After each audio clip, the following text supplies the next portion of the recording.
Estamos en el capítulo 31. El capítulo menciona que los romanos integraron una política liberal relacionada con los capitanes. La cuestión es que los capitanes cometían faltas con intención y faltas por ignorancia. En las faltas con intención tenemos a Serio y Virginio. El primero había dejado a los veyenses asaltar el campo, y el segundo, Virginio, a pesar de su proximidad, no había ido a ayudarle. Por esta actitud los capitanes recibieron solamente una multa como castigo. En las faltas por ignorancia, Varro proporciona el mejor ejemplo. Este incompetente fue responsable de la peor derrota de la historia de Roma, la catástrofe de Canas, que habría acabado con Roma si Aníbal no hubiera cometido un error al retrasar su asalto a la ciudad. Y sin embargo Varro fue recibido con los brazos abiertos por parte del Senado y fue honrado. La pregunta es, ¿por qué no se castigaba a los capitanes que perjudicaron o ocasionaron daños a la República? Bueno, resulta que la ira que siente un general si es deshonrado públicamente hace que no sea seguro emplearlo más tarde, porque cuando es deshonrado por parte de la ciudad, este capitán se iba a vengar del pueblo y de los ciudadanos que lo habían ofendido. Era mejor castigarlo sutilmente para que pueda recuperar su reputación y así seguir participando en las batallas y seguir ayudando a Roma en su expansión. Lo que menos necesitaba Roma era crear enemigos. Lo que hace Maquiavelo es elogiar a los romanos por no castigar severamente a los generales derrotados. De nuevo, aparece también un ejemplo sobre Fabio, que desobedeció la orden de Papiro Cursor por pelear contra los samnitas. Pero esto tiene que ver con el capítulo 30, sobre los príncipes que son ingratos, príncipes que prefieren que otro luche para obtener la gloria sin haber participado en la guerra. Después menciona al rey Porcena, que atacó a Roma para devolverle el trono a los tarquinos. La plebe ya no quería aceptar reyes y dudaban en participar en la guerra. El Senado, para ganarse al pueblo, hizo la liberación de los impuestos a la sal y de todo gravamen, y por este beneficio los plebeyos aceptaron luchar. Lo que quiere decir en este capítulo 32 es que es de vital importancia tanto para los príncipes como las repúblicas asegurarse rápidamente la voluntad del pueblo. Aplazar este objetivo o ignorarlo por completo seguramente conducirá a la ruina. Esta reflexión también la podemos encontrar en El Príncipe, donde Maquiavelo menciona que el gobernador debe ser piadoso para ganarse la voluntad del pueblo. Además, hay que tomar en cuenta que los plebeyos habían olvidado a los reyes anteriores que hacían uso de la violencia, el asesinato y el terror para mantener el control sobre Roma. Por este motivo decidieron apoyar la guerra con el Senado para no regresar a la monarquía. Después Maquiavelo nos dice que es más fácil para los hombres favorecer un inconveniente desde el principio que tratar de acabar con él. Por lo tanto, es mejor retrasar y dejar que estos inconvenientes se manifiesten que oponerse a ellos con violencia. Lo que sucede es que cuando Roma se estaba expandiendo, 40 pueblos comenzaron a conspirar contra ella. Al final fueron sometidos. ¿Por qué fueron sometidos? Ellos fueron sometidos porque actuaron con imprudencia. El miedo les llevó a declararle la guerra a Roma, pero Roma utilizó la dictadura como emergencia, y esta emergencia tenía dos propósitos principales: sofocar la rebelión interna y proteger a la república de amenazas externas. Como en la obra El Príncipe del capítulo 14, el dictador de Maquiavelo siempre mira hacia el exterior, salvando a la república de la conquista extranjera. Los pueblos que estaban en contra de Roma, más bien a ellos les favorecía desde un principio aliarse con Roma y no luchar contra ella. Otro ejemplo que se puede citar dentro del capítulo 33 sobre esta reflexión tiene que ver con Florencia, cuando Rinaldo Albizzi no prestó atención a los consejos de Niccolò da Ausano. El consejo era simplemente no meterse con los Medici, pero Rinaldo, atemorizado por la creciente influencia política de Cosme, de Médici empezó a convencer a varios nobles para oponerse a Cosme, ya que se estaba volviendo demasiado poderoso.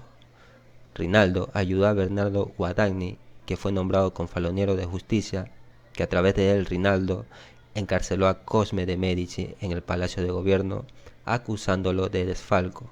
Después, mediante un breve juicio, Cosme fue sentenciado a 20 años de destierro de Florencia. Sin embargo, al año siguiente se eligió un gobierno favorable a los Médicis, recibiendo el permiso de regresar a Florencia. Rinaldo vio cómo el poder se le escapaba de las manos y fue vencido. Por esta razón, cuando surge un problema interno en la República, lo mejor es evitarlo que intentar acabar con él.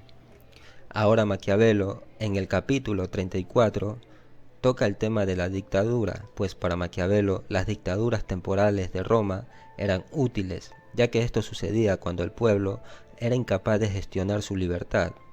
Pero los poderes del dictador eran temporales y no eran poderes absolutos, sino que estaban controlados de manera equilibrada dentro de un sistema constitucional en evolución. Esto le impedía al dictador tomar demasiado poder. La pregunta es, ¿el dictador fue definido como la causa de la tiranía en Roma? No es cierto. El dictador salvó a Roma porque siempre fue dado por voluntad pública. El dictador fue utilizado de manera temporal, solo para resolver el peligro urgente. El dictador hizo grande a Roma. La voluntad unida en un solo dictamen permitía resolver los peligros con mayor rapidez. No cabe duda de que la dictadura era un mecanismo de defensa de la Constitución de la República de Roma, y no se debía ser nunca empleada para derribar o sofocar los principios que le daban sustento.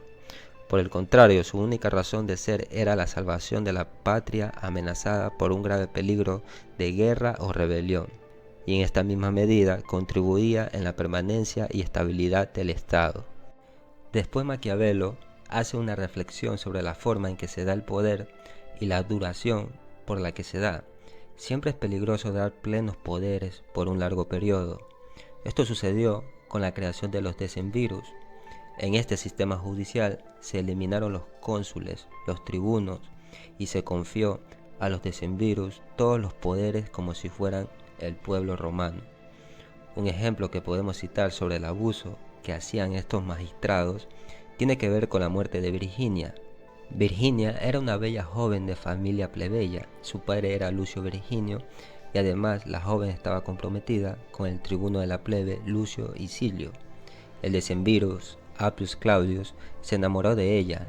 Al principio intentó con dinero y halagos para sobornar a la joven, pero ella se resistió. Luego, aprovechando la ausencia de su padre que estaba en campaña, convenció a Marco Claudio para que afirmara que Virginia era su esclava. Al encontrar a la niña en el foro, Marco intentó secuestrarla, alegando frente a la multitud que Virginia era su esclava. Pero la gente que conocía la reputación de su padre no se dejaron convencer y salvaron a la joven. Marcus Claudius llevó el caso ante los decemvirus, dirigido por el propio Appius Claudius. El padre de Virginia fue llamado del campo de batalla para defender a su hija. Mientras el tribunal esperaba que apareciera su padre, Claudio intentó impedir que el padre de Virginia se presentara ante el tribunal, pero no lo logró. Cuando el padre de Virginia llegó 2 días después, reunió a sus seguidores en el foro. Claudio, sin embargo, no lo dejó hablar y declaró que Virginia era esclava de Marcos Claudio, pero Lucio Virginius, con fuertes palabras, dijo: «Mi hija, Appius, se la prometí a Ilicius y no a ti, y la crié para la boda, no para la violación. Te gusta ser como las bestias y los animales salvajes, que se aparean al azar. Si esta gente lo permitirá, no lo sé, pero espero que aquellos que tienen armas no lo permitan». Appius Claudius reaccionó de inmediato, ordenando a los oficiales que intervinieran para sofocar la revuelta. La multitud se dispersó del foro, dejando sola a la niña. Lucio Virginius pidió el permiso para recluirse en el templo de Venus con su hija. Una vez hecho esto, mencionó las siguientes palabras: «Entonces, hija mía, reclamo tu libertad de la única manera a mi disposición». Virginius tomó un cuchillo y apuñaló a su hija. ya que esta era la única forma que podía defender su libertad y sus virtudes. Mientras el padre de Virginia intentaba escapar para no ser arrestado ante los oficiales, Icilius y un familiar levantaron el cuerpo sin vida de la niña y lo mostraron a la gente. Lucius Virginio, acompañado de otros plebeyos, logró escapar, pero cuando llegó al campo que le habían asignado, tenía las manos cubiertas de sangre. Una vez hecho esto, logró convencer a los soldados sobre los hechos que lo habían visto como protagonista. Y finalmente él y sus soldados regresaron a Roma para derrocar a los decemvirus. Los decemvirus son expulsados y de esta manera se restablece la República Romana. Esta es la diferencia entre el poder temporal que recibía el dictador y los 10 ciudadanos que se convirtieron en tiranos, decemvirus. Cuanto más tiempo de autoridad, más fácil es eliminar las libertades de las personas.